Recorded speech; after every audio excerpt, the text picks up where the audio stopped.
Greetings and welcome to Old Drunken Discography. I'm your host, Jason. Your other host is Tim. Hi, that'd be me. Not to be confused with the Replacements album named Tim. And Bill. I don't know why they keep getting me back here, but I'm here. Not to be confused with the Replacements album Hootenanny. And our special guest, sorry Ma, he forgot to take out the trash, Trey. What's up?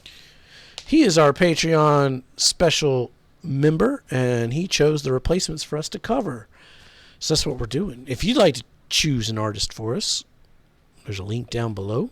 I've been told. We have a Facebook, we have a Discord. That's the rumor. Depends if the editor remembers to put it. Oh, I remember that.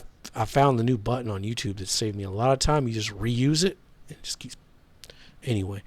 So we're talking the Replacements. We're talking Don't Tell Us Soul, 1989, the same year as Nine Inch Nails' Pretty Hate Machine and Nirvana's Bleached.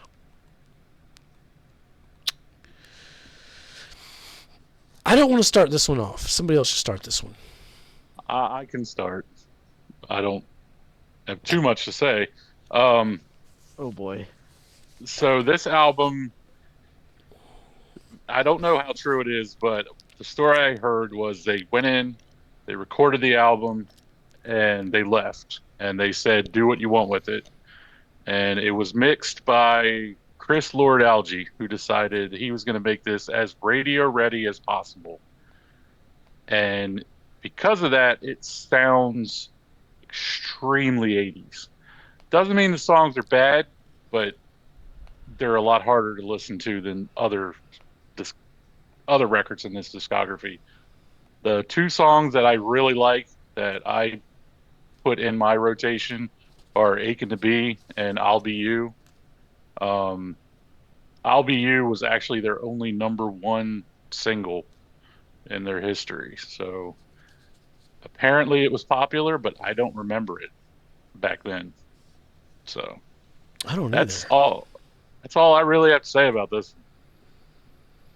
That is interesting because that's literally the two songs. I'll go through my notes. There's only one song on this record that's credited to anybody besides Paul Westerberg. Talent show, well, they made that turn off Beacon Street. I wasn't a fan of it. I did like it better than Back to Back, though. This was very radio pop.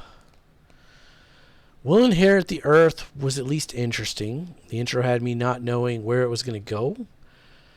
But it ends up going to another mid-tempo clean radio pop song. So, like, it wasn't really... Aching to Be worked for me, though. You got some country twang here and there, but it works. The lyrics are top tier. It's closer to Bryan Adams than Sorry Ma, but whatever. It's a good fucking song. They're Blind was pretty. It's a little swingy. Has some great melodies. Anywhere Better Than Here. I liked it. It was closer to a Please to Meet Me song. So that was cool. Asking Me Lies. I was getting Weekend at Bernie's 1. Or maybe Mannequin 2. Vibes from this one. Ooh, Mannequin 2 on the loose? Yes. Still top tier lyrics like will the rich are getting richer and the poor are getting drunk. In a black and white picture, there's a lot of gray bunk. And then you had the birthday part. I like that. I'll Be You, again, really like the lyrics and the vocal delivery. The music was really boring. But I'm not going to lie, I was loving this one by the end. Top song contender. Really good fucking lyrics. I won't. My notes say, okay, I can get behind this one. This kind of feels like the Replacements. Rock and Roll Ghost was fine. Darlin' 1, it felt like a closer, especially for this album. Yeah, that's all. I'm not going to say anything else. I mean, I'll follow up. Mine are very, very, very short notes on this one. And that's because I basically wrote the same thing over and over again. It's an 80s soft rock song. It's okay. Meh. Nothing new that I haven't heard before. That's 90% of these songs, at least for me. Um, I mean, yeah, I point out Aching to Be has a little bit of different sounds coming through. This was a very forgettable album, I guess for me is the way I would say it. When I was I put this album on when I was driving the one day, and I nothing stood out to me when I was listening to it. Like it just kind of bled one to the next. There was no like, oh, this song popped differently. It's like for me, it just all bled together. So that's why Ooh. I really had to go back through and listen in depth to try and get some semblance of notes for each song, and nothing really hit home for me on this one whatsoever.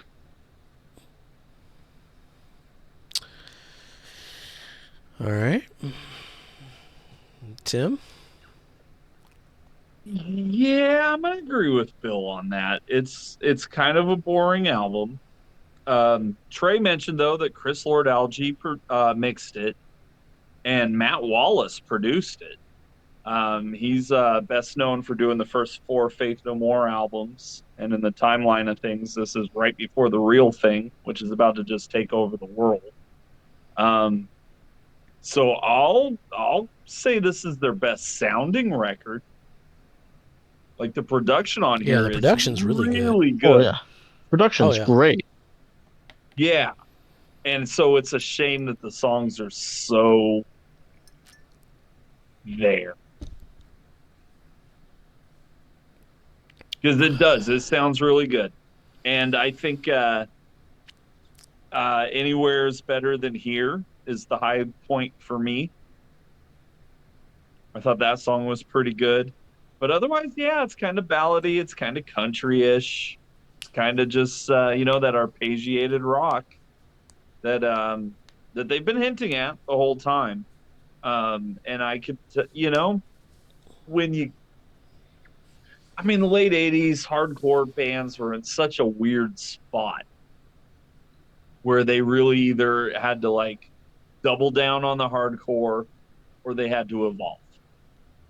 And we know what's around the corner with the whole grunge movement and all that good stuff. And a lot of those bands were hardcore bands that evolved. And I don't know, it feels like this is maybe ahead of its time in the regard that it's evolving into a post grunge. Kind of, yeah. See, They're I they're can see kind that of because ahead of the time there. Yeah, they're just skipping grunge altogether. Yeah. Which is unfortunate because grunge is a lot better than post grunge. Um, yeah, best sounding album, but other than that, it's I still think like there's some really good songwriting on here. yeah, and the performances are great. Like we've still got a great bass tone, and Paul's voice still sounds really good, and he's still writing really interesting lyrics. It's just the arrangements and it's set up as like I want to say a very safe album, but it's a very it's like It's so radio now it's like rock I've heard ready. this before. Yeah. Yeah, it's yeah, I think very safe's a good word. 1989. It's very safe. Yeah, I'm curious about the other mix though, because I think when I was looking up vinyl, not for this record, but like I saw like there was another. They re-released it or redone it like how they wanted to do it with like the album, like the songs in the right order that they wanted, and like how the album should have sounded. I didn't listen to that. Interesting. Okay. yeah. But They put a box set out called Dead Man's Song, I think, and one of the vinyls on there is just a completely different mix of this album, and it really does sound totally different. I can't say it makes it better, because to me, like the last album, I said that it felt like they were chasing an '80s sound. I feel like that's reinforced here, oh and yeah, I kind of Yeah, feel like blaming yeah. it all on Algae is a cop out because they wrote the songs. He And he's wrote the gone on to have a songs. Yeah. magnificent career. Oh yeah, yeah, So it's like one of those deals where, like, especially in 88, 89, whenever he's working on this, yeah. he's probably just trying to do the best he can. And And it really, does like, sound great. like Jason said, there's one song that's not credited to just Paul. And at this Yeah, point, the band is really becoming his, not theirs. Yeah. And yeah, I think it's showing big time. yeah. No, I'd agree with that for sure. But we still got one more album where that becomes very apparent. So Oh yeah. Well, Bill, you got the dot. I mean, I'll just ask blanketly here. Does anyone not have this album in sixth place? No. That's where mine is. Then yeah, I did. It's a blanket sixth place here. Ooh, he's going for the clean sweep, Tim. I mean, I can't disagree with that. Okay. The clean Yeah, it sweep for the was. night. I mean, the thing is, because you take everything for "Pleased to Meet You," "Pleased to Meet Me," and like it just they, as you Amplified said, the they hell they out were of at the it. stop sign and they just went, "Droop, we're going this way." And I alluded to it last episode, like that's they're they're like, "Oh yeah, we're gonna do this," and they just stuck with it, and it was unfortunate is the word I'm gonna use. Yeah. Yes. Yeah. My closing notes say this album may have a time and place, but running through the entire discography in a week and hearing things like Gary's Got a Boner and White and Lazy and Love Lines right before it, this is not the time and place for Don't Tell a Soul. Which I mean, and that is the down. I mean, we've mentioned it before on the show, like doing all of these albums in 1 or 2 weeks, like it. I don't want to say it hinders, but it'll expound when we hear different sounds with an album. We're like, okay, I really like the sound of this album.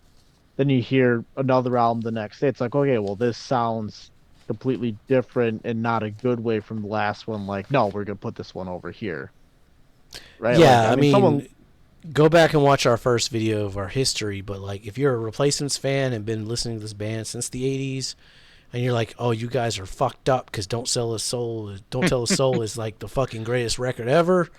Let us know down below. We only had a week to listen to these besides Trey. So, I don't think you'll get a lot of argument. I mean, you'll definitely have the people who will tell you that there's really strong songwriting.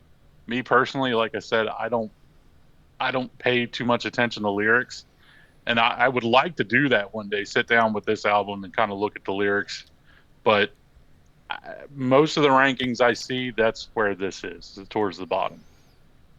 Well, and I don't think anybody here is saying that the songwriting isn't like pretty fantastic. no, yeah, I mean, this No, is still it's like really there's some songs on here that lyrically are so good. Yeah, This is that and that, musically, that just that's not the issue. yeah. you Yeah. know, we're using interesting chords and we're doing some interesting stuff structure wise, but it's It's all just, still very much within the framework of opera. yeah, Yeah. it's Yeah. gotten, I mean, at this point, yeah, I mean, it's gotten very generic. It is what it is. So, Great sounding album though. yeah. Yeah, it does sound good. Yeah, and it's interesting because Westerberg said he wanted it to sound more like what he recorded in his basement. So that tells you where his mind was as far as how sound quality should be. Well, and I could imagine a lot of these songs would probably work pretty well just acoustically. Yeah. Oh yeah, this is very much their Beck's Sea Change or Morning Phase record. Like, Yeah, okay. Okay. um, and there's some B-sides from them earlier records that sound a lot like this. Like, I mean, it was always Mhm. there. This is just him having total, I don't want to say control, but like, Yeah. Yeah. At the beginning, he was writing stuff like this, but he was kind of afraid to show it to the rest of the band, so it wasn't a focus. And at this point, Bob's gone. I don't know how much energy. I know Chris went on to become an actual painter to the point where he would not join them for the reunion. So I don't know how much he's putting into this. A I painter, think like like a fine art painter. He paints. He doesn't okay. he doesn't play drums at all anymore. So I really don't know how much was put into this album that wasn't Westerberg. I know it's more than, we'll get into it, but Stay tuned. Yeah. All Shook Down is next yeah. with our color code. So stick around for that. I might have a hot take in the next one. Sounds like I might have a hot take. I don't know. Give us a like, give us a subscribe, leave us a comment down below. We're just gonna have a good old hootenanny around here. Top songs and Is It Art is coming up. So be safe and make good decisions. Thought about, not understood. She's aching to be.